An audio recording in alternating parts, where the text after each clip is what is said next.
Hi guys! For today's video ay pupunta ako ng embassy para mag-renew ng aking passport. Paglabas ko ng apartment, sumakay na ako ng motor papuntang train station dahil doon yung unang sakayan. Iniisip ko kasi guys, pag magta-taxi ako ay napaka-traffic. Alam niyo naman yung Bangkok. Dito pala ako sa Punawiti Station, malapit guys, kaya dito na lang ako magsakay. Saktong pag-akyat ko sa taas ay wala pa yung train pero madaming nakapila. Inagahan ko na nga yung pagpunta guys para hindi ako malate. Alam niyo naman dito ay bawal dito ang late guys, unlike sa Pilipinas yung pupuntahan mo ang mag-adjust, charis. Dumating na nga ang train guys, kaya dali-dali na kami sumakay dahil ang daming tao. Basta kasi umaga guys, syempre pasukan ng trabaho, pasukan ng mga estudyante, so madami talagang sumasakay. Di ko na malaya na lumagpas na pala ako.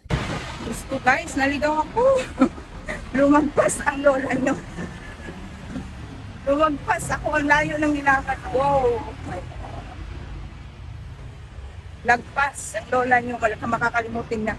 Ayun na nga, wala akong magagawa, kaya naglalakad na lang ako papuntang embassy, kaya nagkaligaw-ligaw ako. Sobrang init-init pa pati. Ay, grabe, ang layo ng nilakad ko guys. Naligaw ako, lumagpas. At ayan na nga, parang nakikita ko na yung embassy. Ay, sa wakas. Sa wakas guys, umakin na din ako dito. Grabe ang init. Layo-layo ng nilakad ko, tamang exercise. Sakto guys, nandito pagdating ko ay wala pa masyadong tao, kaya yan. Pasok na tayo guys, at syempre hindi pwedeng hindi ko kayo itour dito sa loob. Ganito lang naman kasimple yung Philippine Embassy dito sa Bangkok. Tara at samahan niyo akong pumasok, tara! Dito na tayo guys, ang init-init. Nandito na ako sa loob ng embassy.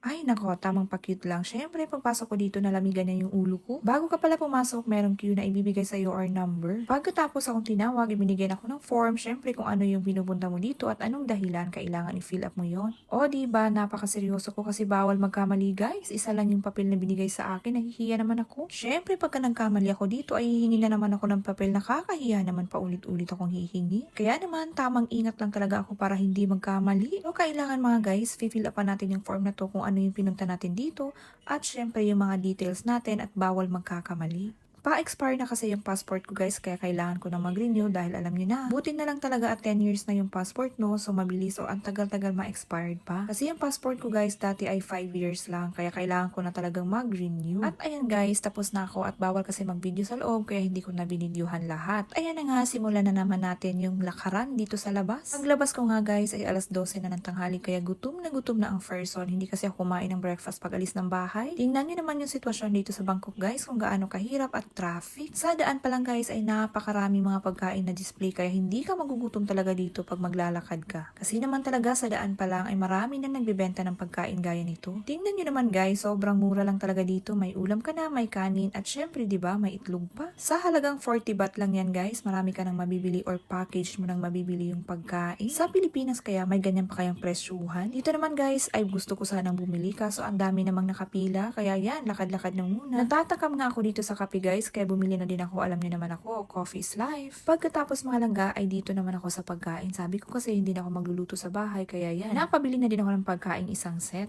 Guys, parang nablangko ako ay namali ang sakay ko ng train. Oh my God. Balik na naman sa uno. Ay, ano bang nangyari sa akin ngayon? Parang meron akong nakakalimutan lagi. O diba, kanina naligaw ako, ay ngayon naman naligaw ako kung saan ako dapat sumakay na train. Ewan ko talaga anong nangyari sa akin ngayong araw na ito guys, parang blanco siya. Ayan lang for today's video, bye!